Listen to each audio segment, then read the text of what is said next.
Hello there, everybody. My name is Bruce, and today I'm going to be casting yet another game today, and it will be again on the BB patch. Quite, quite popular with the Russian and the Slavic community, and available to download as a fan patch for balancing or changing gameplay aspects. It's made by Ilya or Knjaz, as you guys might know from the forums, one of my best friends and another tester of Riser Reds. And we're currently waiting for the game to begin. Once it does, I will quickly proceed to switching to that screen. But until then, I would like to ask everybody about their opinions, feedbacks, criticisms, the last replays I had. And I'm always going to try to better myself. If I get enough positive feedback, I might even consider actually going into it, just as we are about to go right into this game.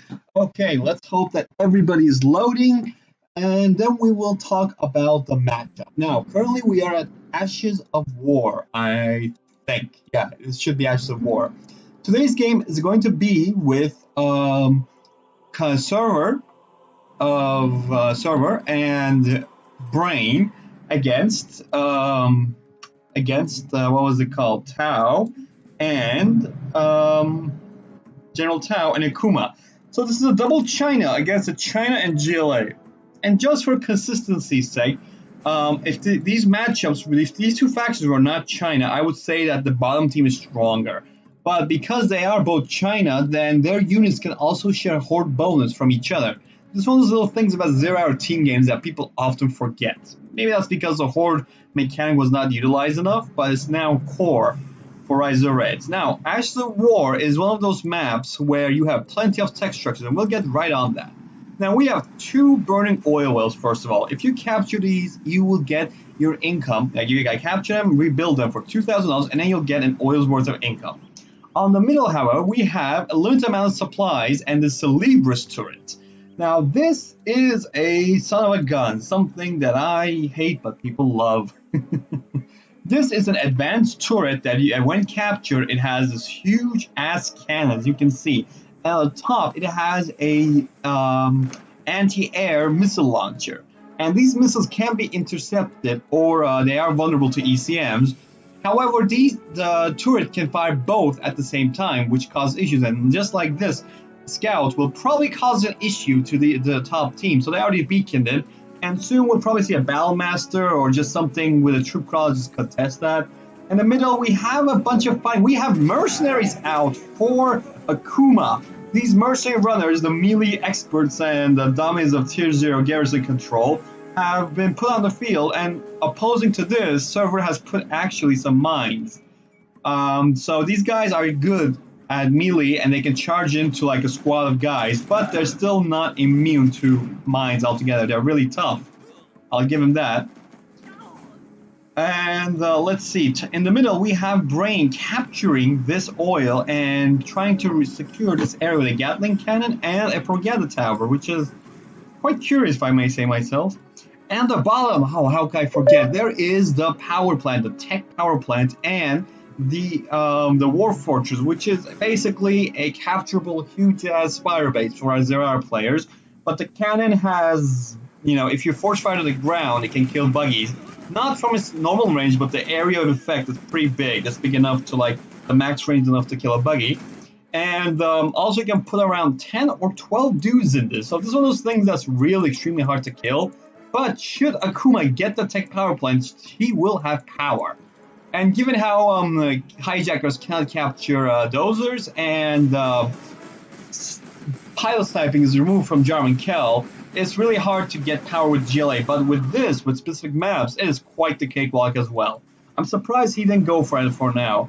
Just as this fortification from Tau is surprised to see such an eager Chinese force ready to push them out of their houses and take their homes and property. Yeah, this place is going to be a new Chinese shopping mall. And this is probably going to be like a Chinese restaurant. This will be probably a vet. So in case, something bad happens, they'll also be able to attract customers and recycle the chicken. And wow, with that goes the troop color and traded in poorly for a MiG by General Tau. So we have reached tier 1 right now. We even have this rocket buggy ready. This Celebrator is being fought on for even now, and this Battlemaster does not enjoy getting buggied to death, being bugged to death, if you will. But there is this barracks constantly getting repaired and providing that crucial minefield for these runners and stuff. And we have a rebel trying to capture this turret. Meanwhile, the runners are doing quick work of the red guards. Everybody's trying to kill this Battlemaster. Let's see if he'll be able to crush it. Yes, he does crush. He was a hero. He did manage to do what he needed to do. And we then see, let's see. We see more fighting in the middle. These quads are pushing that barracks out. But with that, the constant refresh of the mines will be gone. All right then. Let's see. Oh, we have a beacon by Brain because his ally, Sever, did not. Sever. I'm saying his name constantly wrong. Apparently, my bad, my friend. But he did not get a supply, which is even worse. So you're not doing any better. So even with that one supply truck, if Knjaz was here, he would be rolling in his grave, thinking about how you have one truck there. On the bright side, he did capture the bottom, which is not all bad. It doesn't give him any extra income, but China, even though it's rich in power, is now into 36 power. He's only using 3, poor guy. And this cannon will probably secure us against anything that doesn't fly. And probably most artillery too. But Brain, on the other hand, has this one oil, he's getting rebuilt. Nice animation. Yeah. This red guard is just staring at this thing, and quickly it just turns magically into a really good oil derrick. But this oil, I don't know what that is, depot or whatever, oil deposit or whatever, it does not get affected. Now we have an ECM alongside a second oil getting put in. So we have 4 oils, 1 supply for Brain, which translates to around 3 supplies to him. Meanwhile, Sever has 2 supplies for himself, and he does not have the middle. That belongs to Akuma and General Tao. General Tao here only has 2 oils and 1 supply on himself.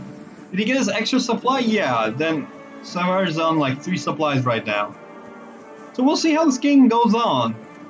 We have a barracks built here, probably for some tank hunters inside, just so a single hand gunship can't contest it. And looking at this building, wowee, good sir, this thing can survive a super weapon, and it does look like it does show the part. What's this? A new beacon by General Tao. Probably gonna mark and tell his enemy that he's going to attack there soon, and that his ally Akuma should attack with him. Just like this Grad going back to probably regroup with other GLA forces. We have the lovely Lady Lotus, or Black Lotus. That name's not changed, I just like to call her lovely. But the role of the listening outpost has changed since 0 hour. This thing is now an invisible tier 0 scout unit from the command center with no infantry or fire ports inside. So that did change. We have tier 2 building up from Brain, and Sever is not doing much, but he doesn't have much to work with anyways. He is getting a red guard. Did he heal that red guard from? Okay. And from this guy, he has a server. Yes, a server. Oh fuck. Sever? I don't know. I'm just gonna call him the GLA guy. The GLA guy basically has tier 2 with the chemical lab, and most players are now transitioning to tier 2, other than our China guy. Yeah. No. Akuma has the chemical lab. I'm making mistakes. Damn it. Just like these miniguns made a mistake of enlisting in the Chinese army and not really, knowing what's coming to them. They're gonna fight against a Grad like this. Oh, and the MiG comes out avenging his Chinese allies, his comrades that China should not have forgotten, but China knew their names anyways. And they're going in again. We'll see what kind of artillery and weapons we have in store. Another MiG snipes and listening outpost, preparing, denying any kind of forward vision that they might have. And Riser scouting is quite important, even though it's kind of overpowered among me-1s anyways. Is there any tier 2 coming from our Chinese guy? No. But on this side, there is a Chinese truck full of troops. Oh, I did not see which troops those were. Just like how the GLA does not know what's coming to him soon. This Dushka will probably kill a lot of those guys regardless. And then there's the whole Stinger size, which were not nerfed in BP. In the LG patch, we did nerf those things because those are really good against infantry. But, you know, BP and LG take different stances against how to fix the problem, so I bet it works out for them. Now let's see if this satellite plane, spy plane, will, you know, do anything special for the A.Brain player, the Chinese player. And it seems so because he's scanning around and seeing this area. So he knows what kind of army and composition his enemy has. Looking at this, I would probably say that MiG bombers to kill the CCM and MiGs for the Infernos would be good. Or probably like a bunch of troop crawlers just ready to just charge in and flank the enemy because okay, good, it's not Brains. Because because Brain just recently got his oil captured by General Tao with Lotus apparently. Good catch, but this minigunner here is just frustrated. I mean, come on, if you're carrying something like that, you'd also be quite upset. Meanwhile, this Flame Han is just looking here, and it's going back to base, and these MiGs are just idling by, just doing some nice patrols. Oh, Brain is transitioning to Tier 2 secondary economy. Meanwhile, we have a Jarman Kel suppressing this supply truck, and it's getting killed by this MiG, by Tao, and this supply truck was full of guys, like at least, I think, like 6 guys, I'm guessing? But that would turn to bits, so I couldn't really count the heads. Oh, these are terrorists. Now, unlike in 0 hour, terrorists actually are faster here because Tech Turn has removed. These are now Tier 2 units. But in exchange, they also, with this Fanaticism upgrade, they just get really fast. They're like, what's his name? Usain Bolt, and they're just really tough. And this guy's just going inside the bunker and just saying, okay, I'm gonna give you a hug, but it didn't work out. Yeah, I guess nobody cares about the bunker's personal space, huh, guys? These terrorists are just a waste of money. Keep producing them like this. Yeah, they'll definitely do something. And that is something as a caster I am wanting right now, because there doesn't seem much to be happening here in the first place. Maybe I should listen to Knjaz and got some tea or popcorn, because this game is gonna last long. Tao is building a secondary economy. Brain is ahead, I think, in the secondary economy department. No, he is actually quite behind because he did not build anything at all. And our Chinese guy here, he he's just barely reaching Tier 2. He is building lots of infantry and getting some crawlers, so that might be an interesting strategy, given that the GLA player actually lacks some proper toxic tractors, but he does have mercenaries, and mercenary gunners are like mini gunners with stealth. And these runners, let's see if there's any runners here. No, there isn't. But, you know, you guys saw what the runners did. They just go into an infantry blow with a ridiculous amount of health. And wow, I missed this engagement entirely. We have this firestorm producing Infernos going in. And everybody's focusing on the ECM, but they couldn't kill it in time. So these MiGs strikes are deflected entirely and are pointless. Meanwhile, Battlemasters are going through the right. The MiGs from the blue China Tao is going in. And the GLA player is preparing, the GLA guy's preparing for a volley of Knjaz to force back the Brain's artillery forces. Unlike the bottom team, the flames are not really based on team. He doesn't have red flames because red, or this guy doesn't have blue flames because blue. He has blue flames because he upgraded to black napalm, which increases the damage of all napalm-based units and your rank 5 general's power, if I'm not mistaken. Meanwhile, the top team, Brain, has gotten a nationalism just now, which increased the horde bonus. Horde bonus, yeah.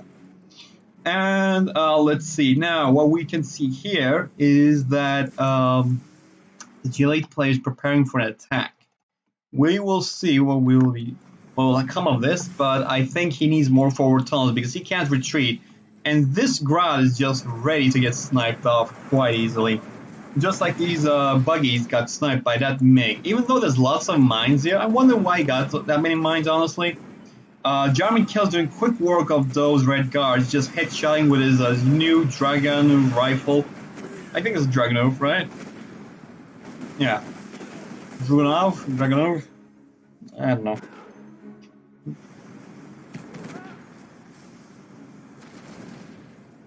And we have mercenary grenadiers, which are specially infantry units with grenades that do an area effect that damage, area effect damage from medium range, not long, but medium range. Or they have direct grenades, just like you guys saw right now, that can directly fire like an RPG trooper. So right now, aside from Jarman suppressing these units, like he's currently suppressing this dozer, which is unable to do anything right now.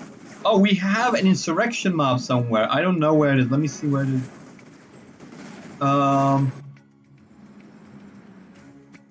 I actually don't know where it is right now.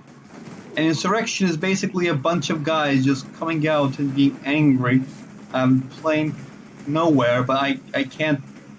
I lost it. But what I can tell you is that the guy, Akuma, is pushing out these infantry, these red guards, into these grass pretty easily, alongside with this Dushka. And that's not a lot of damage done. There's a stinger side and a few workers dead for a few thousand worth of infantry. While in this side, aside from the army, the supply side is almost dead, but in comes the Han gunships and cooks those beautiful GLA bastards into a nice, tasty crisp. But I would have suggested, oh, well, I guess Jarman Kell does not like his friends being a crisp because he just got a 2-for-1 shot on that Stinger side. The legend, ladies and gentlemen. One shot, one kill is not enough for this guy. He just wants one shot for two kills. Meanwhile, as many shots as these Infernos throw, and then they got the frenzy upgrade, so they do more damage. It's more important of how many firestorms you can produce and just melt anything and everything under it. The top oil, in the meantime, has been destroyed. I was not able to really catch what it was, but there is this Han gunship threatening this Jarman, and Jarman did get hit by that nuke cannon, but he was able to throw his heroic life against that Han gunship just now. In the meantime, there is an emergency aid general's power used here. It's actually free with every tier 2 building with a cooldown, but it was able to keep the mercenaries pretty alive until they were standing in the radiation, which they're still doing. Deliberately, I guess, I don't know, but this mercenary will survive with just a smidge of health. But this nuke cannon here has been destroyed, and Sever, yeah, he has been pushed back quite a bit. Just like how these Brain has quit, just like how these Infernos were pushed back with these waves of MiG bombs, but Brain has quit the game. Currently, all the money is pulled into Sever's bank account, and on the bottom side, Akuma and General Tao are doing quite well even now. They're just pushing with a relentless force, and I don't really see how they're gonna be able to retaliate to this, because general power-wise, wherever a player is always valuable as long as it has general's power as a command center, and that's not gonna be a real problem here. Meanwhile, these Infernos are gonna be a problem for these Chinese forces at the top, and there goes the last game, GG. And that is the end of that game. I hope you guys enjoyed it. It was tiring and a tad slow for my taste, but these are 1v1s. You may never know. Game over. Yes.